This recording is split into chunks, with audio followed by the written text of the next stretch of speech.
أضفيت على الحسن العبقى فالورد تضوع واعتنقا حسن يا رب لنا الخلقا طهره فلا يحوي نزقا.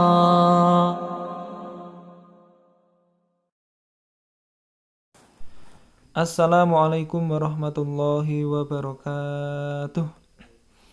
Bismillahirrahmanirrahim. Alhamdulillahilladzi hamdan katsiran thayyiban mubarakan fih kama yuhibbu rabbuna wa yarda. Asyhadu an la ilaha illallah wa asyhadu anna Muhammadan abduhu wa rasuluh sallallahu alaihi wasallam wa ala alihi wa ashabihi amma ba'd. Alhamdulillahirabbil alamin. Mengawali kegiatan belajar mengajar pada hari ini dengan kalimat yang begitu indah, kalimat yang mengantarkan kita dengan sebuah power untuk menghadapi dunia ini dengan penuh kesyukuran, dengan penuh bisa menghargai apa yang telah diberikan oleh Allah, bisa mensyukuri apa yang telah diberikan oleh Allah.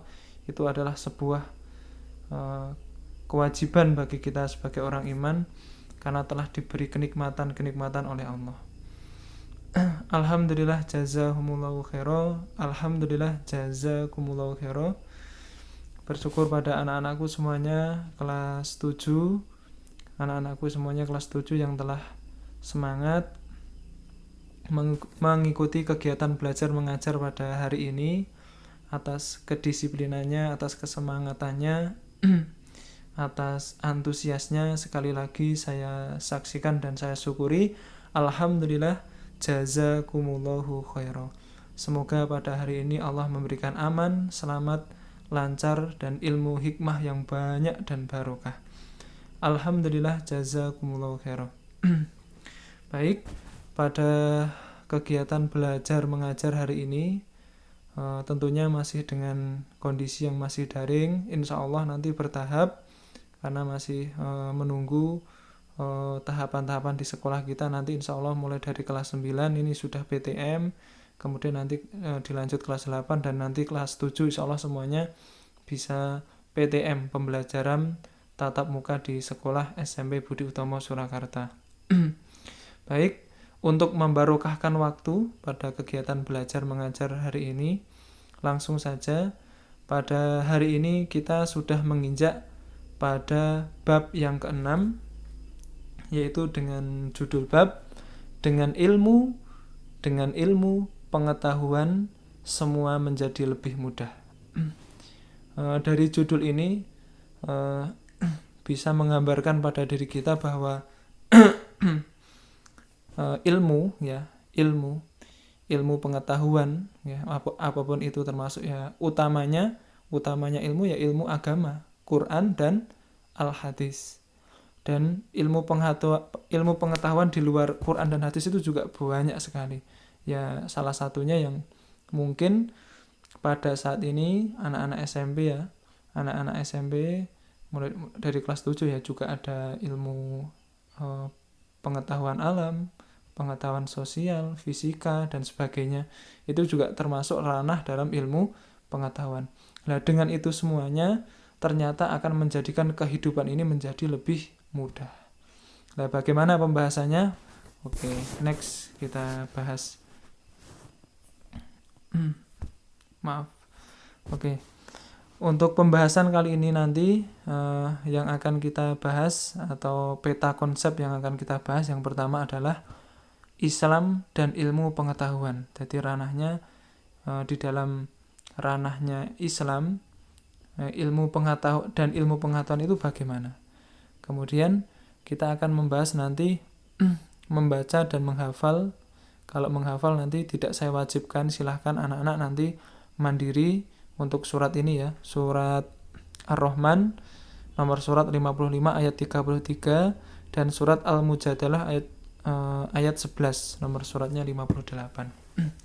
Nanti kita akan mengorek lebih dalam tentang dua surat ini, tentunya di ayat Ar-Rahman ayat 33 dan Al-Mujadalah ayat 11. Kemudian nanti tahapan selanjutnya kita akan memahami kandungan surat Ar-Rahman ayat 33 dan surat Al-Mujadalah ayat 11. Dan yang terakhir, tentunya setiap pembelajaran saya mengharapkan apapun yang saya ajarkan itu tetap ada hikmahnya. Yang nanti kita akan bahas adalah menerapkan hikmah, bagaimana kita bisa menerapkan perilaku cinta ilmu pengetahuan. Oke, langsung saja. Mohon maaf. Langsung saja. Pengantar. Pengantar. Akal itu berfungsi untuk mengkaji dan menemukan ilmu pengetahuan.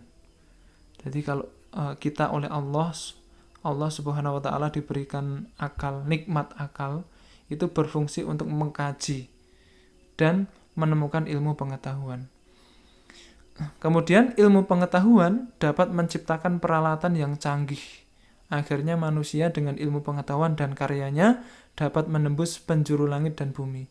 Bukankah dengan ilmu pengetahuan semua menjadi mudah? Menjadi mudah bukan? Nah, tentunya akan sangat menjadi mudah dengan ilmu pengetahuan. Nah, dari pengantar saya ini, saya mengharapkan anak-anak semuanya tergugah bagaimana jenengan itu juga masih usianya masih usia SMP kelas 7 apalagi. Mari kita itu semangat di dalam mencari ilmu. Apapun itu, jika itu baik untuk kehidupan ini, kita harus bisa memperolehnya seperti itu. Karena ilmu itu kita dapatkan juga dengan cara mencari dan perlu pengorbanan. Ya, pengorbanan waktu, pengorbanan tenaga, pengorbanan apalagi pengorbanan biaya, itu juga termasuk salah satu proses dalam kita memperoleh ilmu. Seperti itu. Sebagaimana di dalam ini, jadi Al-Quran dapat dipelajari dengan cara membiasakan. Maka pada saat ini kita akan membahas 2 surat ya. Nah ini, jadi Al-Quran dapat dipelajari dengan cara membiasakan membaca tartil, mempelajari artinya, dan memahami kandungannya. Ini kalau konteksnya kita mempelajari ilmu agama. Konteksnya kita mempelajari ilmu agama. Nah, kalau di dalam ilmu agama, di dalam Islam, ya, dasar kita adalah taraktu fikum amroini lan tadilu ma tamasaktum bihima kitabillah wa sunnati nabi. Jadi dasarnya kita, Nabi itu sudah meninggalkan 2 perkara, kita tidak akan pernah sesat, yaitu Al-Quran dan Al-Hadis. Nah, pada kesempatan ini nanti kita akan membahas mengenai kandungan surat Ar-Rahman dan surat Al-Mujadalah. Nah, pada kesempatan ini nanti maka ini nanti sekaligus menjadi tugas. Jadi mohon yang di rumah video saya saat ini bisa di pause, kemudian silahkan saya dicatat ayat surat Ar-Rahman ayat 33 dan surat Al-Mujadalah ayat 11. Silahkan ini dicatat. Silakan ini dicatat. Kemudian nanti amal soleh di buku tulisnya masing-masing dicatat, kemudian nanti dimaknai dan diberi keterangan. Dimasukkan dalam buku tulisnya masing-masing. Nanti suatu saat akan saya minta bukti bahwa ini adalah termasuk salah satu tugas dari saya yang nanti masuk di dalam buku catatan. Jadi nanti amal soleh silakan nanti dimaknai dan diberi keterangan. Silakan bisa mangkul dengan mubaliknya atau mungkin dengan orang tuanya yang sudah isi, silakan. Baik, pada kesempatan kali ini mari kita baca bersama-sama. Surat Ar-Rahman dan surat Al-Mujadalah. Mari kita baca bersama-sama mulai dari ta'awud. A'udzu billahi minasyaitonir rajim. Bismillahirrahmanirrahim. Ya ma'syaral jinni wal insi in istata'tum an tanfudu min aqtaris samawati wal ard min aqtaris samawati wal ardi fanfudu la tanfuduna illa bisultan.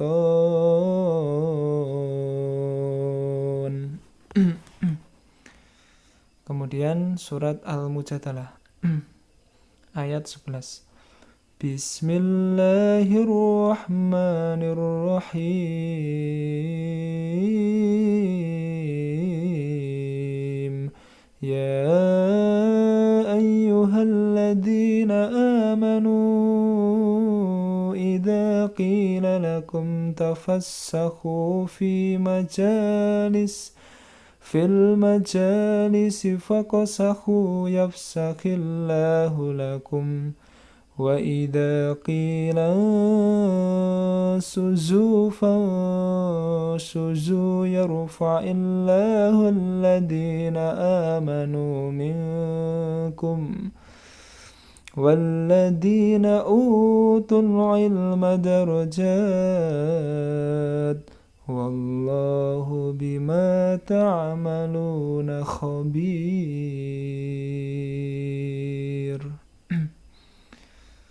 Nah, silahkan anak-anak semuanya nanti dua ayat ini ditulis, kemudian nanti diberi makna dan keterangan dan dimasukkan dalam buku catatannya. Nanti suatu saat akan masuk dalam tugas buku catatan saya, akan saya minta seperti itu ya.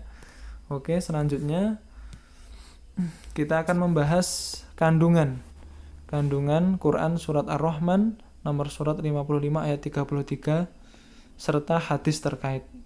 Ya, tadi yang sudah kita baca, kita akan mencoba mengetahui isi kandungannya. Jadi isi kandungan surat Ar-Rahman ayat 33 sangat cocok untuk kalian pelajari karena ayat ini menjelaskan pentingnya ilmu pengetahuan bagi kehidupan umat manusia. Sebab dengan ilmu pengetahuan manusia dapat mengetahui benda-benda langit. Ya, benda-benda langit. Dengan ilmu pengetahuan manusia dapat menjelajahi angkasa raya. Sekarang sudah luar biasa canggihnya di dunia ini. Banyak sekali ilmuwan-ilmuwan astronomi gitu, yang sudah terbang ke angkasa dengan ilmu pengetahuan. Mereka bisa mengetahui ruang angkasa seperti itu. Kemudian dengan ilmu pengetahuan manusia mampu menembus sekat-sekat yang selama ini belum terkuak. Nah, itu juga termasuk kehebatan atau hikmah di dalam kita bisa mempelajari ilmu pengetahuan. Kemudian manusia juga diberi potensi oleh Allah Subhanahu wa taala berupa akal. Akal ini harus terus diasah, diberdayakan dengan cara belajar dan berkarya. Nah, seperti apa yang telah anak-anak semuanya yang saat ini dikerjakan, ini juga dalam rangka mengasah ilmu, dalam rangka mengasah akal. Jadi dengan belajar, manusia bisa mendapatkan ilmu dan wawasan yang baru. Dengan ilmu, manusia dapat berkarya untuk kehidupan yang lebih baik. Nah, itu juga termasuk salah satu hikmah atau kandungan dari surat Ar-Rahman ayat 33. Kemudian hadis yang terkait tentang pentingnya kita di dalam mencari ilmu adalah sebagaimana hadis Nabi Muhammad SAW telah bersabda, An Anas bin Malikin radhiyallahu anhu anin Nabi SAW, tolabul ilmi faridotun ala kulli muslim, rawahu Ibnu Majah. Dari Anas bin Malik radhiyallahu anhu, ia berkata, Rasulullah sallallahu alaihi wasallam bersabda, menuntut ilmu itu adalah kewajiban bagi setiap orang Islam. Nah, dari hadis ini juga menunjukkan bahwa Nabi sendiri juga telah mensabdakan bahwa mencari ilmu itu adalah sebuah kewajiban bagi orang Islam. Bahkan menurut bahasa itu mencari ilmu itu mulai dari ayunan sampai liang lahat, sampai mati. Dari mulai dari ayunan, dari bayi sampai mati, itu kita sebagai orang muslim wajib untuk mencari ilmu. Seperti itu. Mungkin nanti anak-anak yang kelas 7 yang mungkin boarding atau yang full day atau yang reguler ya, mungkin sudah selesai SMP, terus juga alhamdulillah Allah qadar juga bisa tes mubalik atau mubaligot, nanti bisa dilanjutkan untuk mencari ilmu lagi. Yang mubaliknya sudah tercapai, nambah keilmuan untuk hadis besar, misalkan seperti itu. Yang SMP sudah tercapai, nanti nambah keilmuan mungkin SMA, nanti setelah SMA mau kuliah ada biaya kuliah, seperti itu. Nah, adapun kalau mencari ilmu itu juga tidak harus di dalam pendidikan formal, di pendidikan non formal juga bisa. Banyak sekali sekarang itu kegiatan-kegiatan yang bisa menambah keilmuan. Mungkin yang di rumah sekolahnya reguler, yang sudah punya HP atau laptop, bisa digunakan untuk belajar berbagai keterampilan. Di YouTube itu bisa, tapi terkadang banyak yang di situ malah digunakan untuk game, digunakan untuk lahan, itu malah kurang bermanfaat. Jadi silahkan, bisa dibarokahkan waktunya, bisa dimanfaatkan waktunya untuk hal-hal yang positif, seperti itu. Ya. Selanjutnya tentang pentingnya menuntut ilmu. Jadi Imam Syafi'i dalam kitab Diwan ya, juga menegaskan man arada dunya fa alaihi bil ilm wa man arada al akhirah fa alaihi bil ilm. Bahkan di beberapa riwayat yang lain itu wa man arada dunya bi alai man arada dunya fa alaihi bil ilm wa man arada al akhirah fa alaihi bil ilm wa man aradahuma, dengan jika ingin sukses keduanya ya maka juga dengan ilmu. Jadi kalau barang siapa yang menghendaki dunia maka harus dengan ilmu, barang siapa yang menghendaki akhirat maka juga harus dengan ilmu. Nah, dari nasihat Imam Syafi'i ini mengisyaratkan bahwa kemudahan dan kesuksesan hidup baik di dunia maupun di akhirat dapat dicapai oleh manusia melalui ilmu pengetahuan. Jadi kalau kita itu ingin sukses masalah dunia, sukses masalah akhirat, juga harus memiliki ilmunya. Seperti itu. Nah, kemudian pada kesempatan ini ada strategi di dalam menuntut ilmu. Nah, menurut Imam Syafi'i juga ini. Jadi akhi lan tanalal ilma illa bisittatin sa'umbika an tafsiliha bibayanin dzakaun wa khirsun wa ijtihadun wa bulghadun wa suhbatu ustadin wa tulu zamanin. Jadi saudaraku, engkau tidak akan mendapatkan ilmu kecuali setelah memenuhi 6 syarat, yaitu kecerdasan, kemauan yang kuat, kemudian kesungguhan di dalam kita belajar ilmu, kemudian perbekalan yang cukup, dan kedekatan dengan guru dalam waktu yang lama. Ini juga salah satu beberapa faktor atau beberapa strategi di dalam kita menuntut ilmu. Nah, kecerdasan, kemudian memiliki kemauan yang kuat. Ketika kita itu sudah mau menuntut ilmu, ingin mencari ilmu, maka harus memiliki kemauan yang kuat. Contohnya, sekarang yang boarding nanti masuk di pondok, sudah berada di pondok, sudah di dalam lingkup pondok, itu harus memiliki kemauan yang kuat. Ketika di pondok harus barokahkan waktunya. Tidak ada waktu itu untuk berleha-leha, tidak ada waktu itu untuk bermain-main. Semuanya harus semangat bagaimana ilmu yang ada di pondok itu bisa kita serap, bisa kita bisa kita terima dan bisa kita amalkan sendiri. Dan nanti lebih baiknya lagi bisa kita baligu ani walau ayah, bisa kita sampaikan pada orang lain. Seperti itu. Memiliki kesungguhan yang kuat. Harus punya kesungguhan, karena kalau kita mencari ilmu nggak punya kesungguhan, nggak sungguh-sungguh, maka pasti di dalam mencari ilmu itu juga tidak akan maksimal. Kemudian ketika mencari ilmu itu harus memiliki perbekalan yang kuat. Karena apa? Zaman dahulu itu orang mencari ilmu itu perbekalannya luar biasa. Jual hartanya dihabiskan untuk ilmu itu sudah sesuatu yang luar biasa, sudah biasa. Nah, maka kalau zaman sekarang mungkin yang boarding harus sampai orang tuanya membayar untuk biaya, karena juga itu untuk kelancaran, karena untuk membayar untuk fasilitas, untuk dewan guru, untuk keperluan buku, kitab dan sebagainya. Itu juga perlu perbekalan, perlu biaya seperti itu. Kemudian salah satu faktor yang menunjang atau strategi untuk menunjang di dalam kita menuntut ilmu adalah memiliki kedekatan dengan guru dalam waktu yang lama. Jadi kalau dengan guru itu harus punya kedekatan. Maka kalau saya itu membahasakan kalau saya itu ingin belajar di dalam pembelajaran saya khususnya, saya itu menginginkan kita itu sebagaimana sahabat. Jadi kalau kita seperti sahabat itu, ketika ada sesuatu yang tidak paham, ada sesuatu yang tidak tahu, maka bertanya itu tidak malu, tidak sungkan seperti itu. Tapi tentunya walaupun saya gambarkan seperti sahabat, tetap di situ sebagai murid juga ada yang namanya adabut thalib, adabnya seorang pencari ilmu. Dengan guru itu harus bagaimana. Nah, adabnya guru juga ada. Guru itu juga ada secara pembahasan lebih khusus, itu juga ada.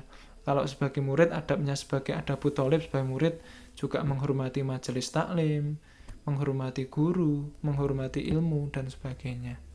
Seperti itu. Oke, next. Langsung kita menginjak pada yang kedua, yaitu kandungan Quran surat Al-Mujadalah ayat 11 serta hadis terkait. Nah, menjelaskan keutamaan orang yang beriman dan berilmu pengetahuan. Jadi di dalam surat Ar-Rahman ini menjelaskan keutamaannya orang yang berilmu. Nah, menjelaskan pentingnya ilmu pengetahuan, maka ayat ini menegaskan bahwa orang yang beriman dan berilmu pengetahuan akan diangkat derajatnya oleh Allah Subhanahu wa taala. Mengapa orang yang beriman dan berilmu pengetahuan akan diangkat derajatnya? Sudah tentu orang yang beriman dan memiliki ilmu pengetahuan luas akan dihormati oleh orang lain. Ya, nggih napa mboten? Kalau orang itu punya ilmu yang banyak pasti dihormati, disegani. Ora kok disegani terus dikei sego, itu enggak. Disegani itu maksudnya dihormati, mesti dihormati. Kemudian diberi kepercayaan. Wong nek berilmu bisa mengamalkan ilmunya itu biasanya diberi kepercayaan untuk mengendalikan atau mengelola apa-apa yang terjadi dalam kehidupan ini. Mungkin punya ilmu, punya kapasitas, pasti di situ diberi kepercayaan untuk jadi apa, untuk diamal soleh jadi apa-apa dan sebagainya. Itu mesti, karena memiliki kapasitas, memiliki ilmu. Nah, ini artinya tingkatan orang beriman dan berilmu lebih tinggi dibanding orang yang tidak berilmu. Jadi kalau orang itu berilmu itu tingkatannya lebih tinggi daripada orang yang tidak berilmu. Bahkan kalau orang yang berilmu itu ketika dia itu mengajarkan sesuatu pada seseorang, maka dia itu akan mendapatkan pahala sebagaimana seseorang itu ketika mengamalkan ilmu yang telah diajarkan tanpa mengurangi pahalanya. Seperti itu. Itu salah satu kehebatannya orang yang memiliki ilmu. Wa ilmun yuntafa'u bih. Ilmunya itu sangat bermanfaat bagi dirinya dan orang lain tentunya. Seperti itu. Kemudian yang selanjutnya adalah hikmah. Hikmah atau sikap dan perilaku terpuji yang dapat diterapkan sebagai penghayatan dan pengamalan Quran Surat Ar-Rahman ayat 33 dalam kehidupan sehari-hari adalah sebagai berikut. Nah, ini amal soleh ditulis ya. Salah satu salah satu hikmah atau sikap dan perilaku terpuji yang dapat diterapkan dari kandungan Surat Ar-Rahman ayat 33 adalah satu, yaitu senang membaca buku-buku pengetahuan sebagai bukti cinta ilmu pengetahuan. Nah, kalau kita lihat orang-orang yang di situ pandai, orang yang di situ cinta ilmu itu ternyata senang baca. Kalau orang itu senang baca itu salah satu indikasi atau indikator dia itu orang yang berilmu, senang ilmu. Karena orang itu kalau membaca, ya kayak orang hafalan Quran itu, kan dari awalnya membaca, lama-lama hafal, tahu ilmunya. Nah, sebagaimana kalau kita itu ingin mengetahui ilmu, salah satu tekniknya ya harus suka atau senang di dalam membaca. Seperti itu. Silakan kalau di situ ada buku atau buku pengetahuan yang bermanfaat untuk kehidupan sehari, silakan dibaca, tidak apa-apa. Apalagi itu Al-Quran. Nah, seharusnya kita juga harus terus bisa mengamalkan dalam kehidupan sehari-hari. Kalau Bapak Imam memberi ijtihad, paling tidak itu kalau sehari membaca itu 3 ayat. Kemudian yang kedua, selalu ingin mencari tahu tentang alam semesta, baik di langit maupun di bumi, dengan terus menelaahnya. Artinya apa? Dengan orang itu paham tentang surat Ar-Rahman ayat 33, dia itu bisa mencari ilmu atau mencari tahu tentang alam semesta. Dari alam semesta itu bisa dia telaah. Oh, inilah termasuk salah satu kekuasaannya Allah kebetulannya. Dan itu juga bisa menjadikan ilmu tersendiri bagi seseorang jika bisa menelaahnya. Seperti contohnya orang yang menciptakan pesawat itu kan awalnya melihat sayapnya burung. Melihat sayapnya burung, dia mempelajari, kemudian mengotak-atik, kemudian menelaahnya, akhirnya dia bisa menciptakan sayap pesawat itu. Itu juga termasuk dari awalnya dari bisa menelaah alam semesta. Kemudian yang ketiga meyakini bahwa alam semesta ini diciptakan oleh Allah Subhanahu wa taala untuk manusia. Oleh karena itu manusia harus merasa haus untuk terus menggali ilmu pengetahuan. Itu. Kemudian yang keempat, rendah hati atas kesuksesan yang diraihnya dan tidak pernah merasa rendah diri dan malu terhadap kegagalan yang dialaminya. Jadi salah satu sikap yang bisa diambil dari surat Ar-Rahman itu, ketika bisa tahu ilmunya, bisa paham ilmunya, maka dan bisa jadi orang yang sukses, maka tidak sombong, selalu rendah hati. Kemudian jika di sisi lain ketika di dalam perjalanan mencari ilmu itu gagal, dia itu tetap tidak merasa rendah diri ataupun malu terhadap kegagalan yang dialaminya. Itu salah satu hikmah dari surat Ar-Rahman ayat 33. Kemudian adalah sikap dan perilaku yang dapat diterapkan sebagai penghayatan dan pengamalan Quran surat Al-Mujadalah ayat 11 dalam kehidupan sehari-hari adalah sebagai berikut. Bisa ditulis nggih. Yang pertama, memiliki rasa ingin tahu yang tinggi dan berusaha untuk mendapatkan pengetahuan tersebut. Jadi kalau orang itu bisa memahami surat Al-Mujadalah ini, dia akan memiliki rasa ingin tahu yang tinggi. Jadi dengan ilmu itu rasa ingin tahunya sangat tinggi. Kemudian yang kedua, bersikap sopan saat belajar dan selalu menghargai dan menghormati guru. Ini juga salah satu hikmah. Kalau kita dalam mencari ilmu itu juga harus punya sopan santun, juga harus bisa menghargai dan menghormati guru. Sebenarnya guru itu tidak mau menghormati tapi karena itu juga sebuah menjadi sebuah kewajibannya sebagai seorang tolabul ilmi, sebagai seorang tolib. Karena ketika mencari ilmu tidak menghormati guru, maka barokahnya ilmu itu tidak akan pernah didapat. Seperti itu. Kemudian yang ketiga, senang mendatangi guru untuk meminta penjelasan tentang ilmu pengetahuan.